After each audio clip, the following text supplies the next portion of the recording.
তো চলুন বন্ধুরা, রোজের থেকে কিছু একটু আলাদা করা যাক। তাই আজ আমি টমেটো বেসনের দারুণ একটি রেসিপি নিয়ে চলে এসেছি। ভীষণ মজাদার, চটপটা, আর জলখাবারেও বানিয়ে নিতে পারবেন, ডিনারে কিংবা লাঞ্চেও সার্ভ করতে পারবেন।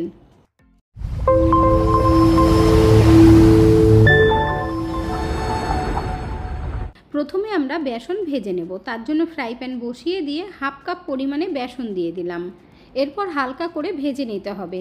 গ্যাসের ফ্লেমটাকে একদম লো আঁচে রেখে 1 মিনিট ভাজলেই দেখবেন খুব সুন্দর একটা গন্ধ বেরিয়েছে। আর এখানে দেখুন কালারটা কিন্তু একটু চেঞ্জ হয়েছে। হালকা গোল্ডেন হওয়াতেই আমি গ্যাস বন্ধ করে দিয়েছি। এবার নামিয়ে নিচ্ছি। এরপর ফ্রাই প্যান আবার বসিয়ে দিয়েছি, পরিষ্কার করে দিয়ে দিচ্ছি 1 চামচ মতো সর্ষের তেল। তেলটা ভালোভাবে গরম হওয়ার পর দিয়ে দিচ্ছি হাফ চামচ পরিমাণে সাদা জিরে। এখন এই তেলের মধ্যে হাফ চামচ গোটা ধনে দিয়ে দিচ্ছি। গোটা ধনেটাকে আমি হালকা করে ভেঙে দিয়েছি, এতে করে সেন্টটা খুব সুন্দর আসবে। এখন হালকাভাবেই একটু ভেজে নেব। ধনে আর জিরের থেকে যখন দেখবেন খুব সুন্দর একটা গন্ধ বেরিয়েছে, তখন দিয়ে দিতে হবে 3টে কুচিয়ে রাখা কাঁচা লঙ্কা। এখন এই লঙ্কাগুলো ভালো করে ভেজে নিতে হবে। এরপর দিয়ে দেব 2টো মিডিয়াম সাইজের কুচিয়ে রাখা পেঁয়াজ। এখন এই পেঁয়াজটাকেও আমরা হালকা করে ভেজে নেব। বন্ধুরা, আজকের রেসিপিটা যদি আপনাদের ভালো লেগে থাকে তাহলে আমার চ্যানেলটিকে অবশ্যই সাবস্ক্রাইব করবেন, পাশে থাকা বেল আইকনটি দাবিয়ে দেবেন, সবার সাথে শেয়ার করবেন, একটা লাইক করতে ভুলবেন না কিন্তু। এইখানে দেখুন পেঁয়াজের কালারটা অনেকটাই চেঞ্জ হয়ে গেছে, আর এর থেকে বেশি লাল করার দরকার নেই। এখন এই পেঁয়াজের মধ্যে দিয়ে দেব কেটে রাখা টমেটো। টমেটোগুলো আমি লম্বা লম্বা স্লাইস করে কেটে দিয়েছি, আপনারা চাইলে ছোট ছোট টুকরো করেও দিতে পারেন। এখন এই টমেটো আর পেঁয়াজ একসাথে মিশিয়ে দেব ভালোভাবে। এরপর এর মধ্যে কিছু গুঁড়ো মশলা অ্যাড করব। দিয়ে দিচ্ছি স্বাদ মতো নুন, জিরের গুঁড়ো হাফ টি স্পুন, লঙ্কার গুঁড়ো দিয়ে দিচ্ছি হাফ টি স্পুন, গরম মশলার গুঁড়ো দিয়ে দিচ্ছি 1/4 টিস্পুন, সামান্য পরিমাণে হলুদ, আর টক হওয়ার জন্য দিয়ে দিচ্ছি আমচুর পাউডার 1/4 টিস্পুন। এখন খুব ভালোভাবে গুঁড়ো মশলাগুলো মিশিয়ে দিতে হবে। আপনাদের ঘরে যদি আমচুর পাউডার না থাকে তাহলে 1 চামচ লেবুর রস দিয়ে দেবেন। এতে করে ভীষণ চটপটা টেস্টি হবে, খেতে দুর্দান্ত লাগবে। টমেটো আর পেঁয়াজটা তাড়াতাড়ি নরম হওয়ার জন্য ঢেকে দিতে হবে 3 থেকে 4 মিনিটের জন্য। 4 মিনিট পর ঢাকনা তুলে নিচ্ছি। এখানে দেখুন অনেকটাই সফট হয়ে গেছে। এখন খুন্তি দিয়ে খুব ভালোভাবে টমেটো আর পেঁয়াজকে চেপে চেপে নরম করে দিতে হবে। দেখুন ঠিক এইভাবে কাজটা করবেন, একদম নরম করে নেব। আর এখানে দেখুন একটু জল জল রয়েছে টমেটো আর পেঁয়াজ, এর মধ্যে ভেজে রাখা বেসন দিয়ে দিচ্ছি। বেসনটা দিয়ে খুব ভালোভাবে মিশিয়ে নিতে হবে। বেসনটা দেওয়ার সাথে সাথেই দেখতে পারবেন পেঁয়াজ আর টমেটোর মধ্যে যে জলটা ছিল সেটা কিন্তু টেনে নিয়েছে। খুব বেশি কিন্তু আমরা শুকাবো না, কারণ রেখে দিলে ঠান্ডা হবার পর কিন্তু আরও শক্ত হয়ে যাবে। এখানে দেখুন বন্ধুরা খুব ভালোভাবে মেশানো হয়ে গেছে বেসনের সাথে টমেটো আর পেঁয়াজ। এই রকম নরম থাকতে থাকতেই কিন্তু নামিয়ে নিতে হবে, না হলে ঠান্ডা হবার পর পুরো শক্ত হয়ে যাবে।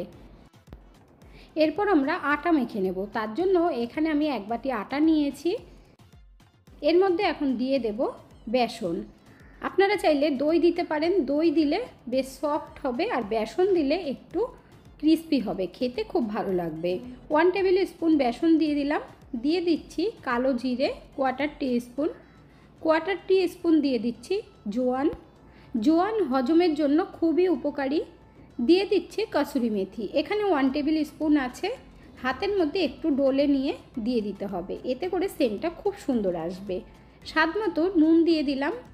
এরপর দিয়ে দিচ্ছি 1 টেবিল স্পুন ঘি। ঘিটা দেওয়ার পর খুব ভালোভাবে হাত দিয়ে ডলে ডলে ময়ম দিয়ে নেব। আপনারা চাইলে ঘিয়ের বদলে সাদা তেল দিতে পারেন। এখানে দেখুন বন্ধুরা খুব ভালোভাবে ময়ম দেওয়া হয়ে গেছে। এখন অল্প অল্প জল দিয়ে শক্ত করে একটা ডো তৈরি করে নেব। বন্ধুরা, ঘরে থাকা উপকরণ দিয়ে এই ধরনের নতুন নতুন রান্নার রেসিপি পেতে হলে আমার চ্যানেলটিকে অবশ্যই সাবস্ক্রাইব করে রাখবেন। খুব ভালোভাবে আটা আমি মেখে নিয়েছি শক্ত করে। এখন ঢেকে 10 মিনিটের জন্য রেস্টে রেখে দেব।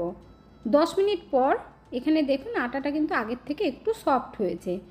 এখন হাত দিয়ে ভালোভাবে একবার ডলে নিয়ে তারপর লেচি কেটে নিতে হবে। এই লেচিটা রুটির থেকে একটু বড় সাইজের করতে হবে, কারণ আমরা পরোটার মতো রুটি তৈরি করব। আর পুর ভরার জন্য এইভাবে বাটি মতো করে নিতে হবে।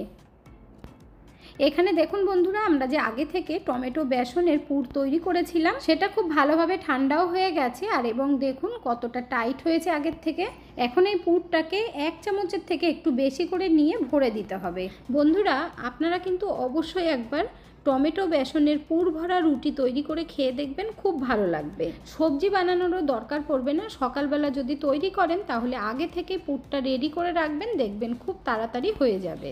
এখন ভালোভাবে আটা লাগিয়ে দুই দিকেই তারপর হাত দিয়ে চেপে চেপে এভাবে একটু বড় করে নিতে হবে, তাহলে বেলতে সুবিধে হবে। টমেটোর অনেক রকম রেসিপি বন্ধুরা আপনারা খেয়েছেন, কিন্তু এই রেসিপিটা হয়তো আপনাদের খাওয়া হয়নি। এখানে দেখুন একটা রুটি আমাদের বেলা হয়ে গেছে। এইভাবেই আমি দুটোই তৈরি করব। রুটি পরোটা সেম মোটা রেখেই বেলে নেব। এখন ভেজে নিতে হবে, তার জন্য গ্যাসের ওপরে আমি একটা চাটু বসিয়ে দিয়েছি। চাটুটা ভালোভাবে গরম হবার পর দিয়ে দিলাম। আজ আমি দুইভাবে তৈরি করে দেখাবো। তার জন্য প্রথমে রুটি ভাজবো। টমেটো বেসনের এই রুটিটা খেয়ে দেখবেন বন্ধুরা, খুব ভালো লাগবে, কারণ অনেকেই তেল পছন্দ করেন না। আর এই রুটিগুলো ভীষণ সফট হয় আর খেতেও কিন্তু খুবই ভালো লাগে।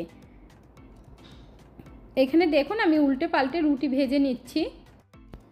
গ্যাসের ফ্লেমটাকে লো টু মিডিয়াম আঁচে রেখেই ভাজবেন, তাহলে দেখবেন কালারটাও দুই দিকে খুব সুন্দর হবে আর কাঁচা থাকবে না। যেহেতু আমরা রুটিটা সেঁকবো না, তার জন্য এইভাবেই চাটুর মধ্যে দিয়েই ভেজে নেব।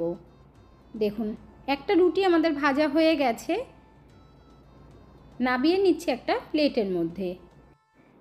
এরপর পরোটা ভেজে দেখিয়ে দিচ্ছি। দিয়ে দিচ্ছি হাফ টি স্পুন ঘি। ঘিটা মেল্ট হয়ে যাবার পর দিয়ে দিলাম পরোটা। হাত দিয়ে এইভাবে ঘুরিয়ে ঘুরিয়ে ঘিটা খুব ভালোভাবে লাগিয়ে নিতে হবে। ওপর থেকেও হাফ টি স্পুন ঘি দিয়ে দিলাম। আপনারা চাইলে সাদা তেলেও ভাজতে পারেন, তবে ঘি দিয়ে ভেজে দেখবেন বন্ধুরা খুব ভালো লাগবে। আর এই পরোটা খাওয়ার জন্য এক্সট্রা কোনো সবজিও লাগবে না, কারণ এতটাই চটপটা, এতটাই টেস্টি হয়। দেখুন উল্টে পাল্টে লাল করে ভেজে নিতে হবে। টমেটো দেওয়ার জন্য দেখুন কালারটা কত সুন্দর হয়েছে। একটা পরোটা আমাদের ভাজা হয়ে গেল। এইভাবে আমি সব কটা পরোটা ভেজে নেব। এখানে দেখুন বন্ধুরা, গরম গরম পরোটা আমি টমেটো সসের সাথে সার্ভ করে নিয়েছি। এরপর পরোটা ছিঁড়ে আপনাদেরকে দেখিয়ে দিচ্ছি। খুব সুন্দর হয়েছে। আর পরোটার ভেতরটা কতটা সুন্দর হয়েছে সেটাও আপনাদেরকে এখনই দেখিয়ে দেব। তবে এই পরোটা বা এই রুটি খেতে না তো সবজি লাগবে, না টমেটো সস লাগবে, কিছুই লাগবে না। শুধুই দেখবেন শেষ হয়ে যাবে। আপনারা ভেজে নামাতে নামাতেই দেখবেন শেষ হয়ে যাচ্ছে, এতটাই ভালো লাগে। এখন রুটিটাও আপনাদেরকে ছিঁড়ে দেখিয়ে দিচ্ছি। এখানে দেখুন বন্ধুরা, রুটির ভেতরটাও কতটা সুন্দর লাগছে। এইভাবে তৈরি করে আপনারা যখন কোথাও ঘুরতে যাবেন তখনও কিন্তু সাথে করে নিয়ে যেতে পারবেন। তাহলে দেখবেন বাইরে থেকে খাবার কিনেও খেতে হবে না। যেহেতু টমেটোর মধ্যে বেসন দিয়েছি, তার কারণে কিন্তু খাবারটা নষ্টও হবে না। রোজ রোজ ডিনারে রুটি সবজি খেতে ভালো না লাগলে এই পরোটা বা রুটি আপনারা তৈরি করে নিতে পারবেন। এখানে দেখুন বন্ধুরা, পরোটার উপরে বাটার দিয়েও সার্ভ করে নিতে পারবেন, তাতে করে আরও ভালো লাগবে।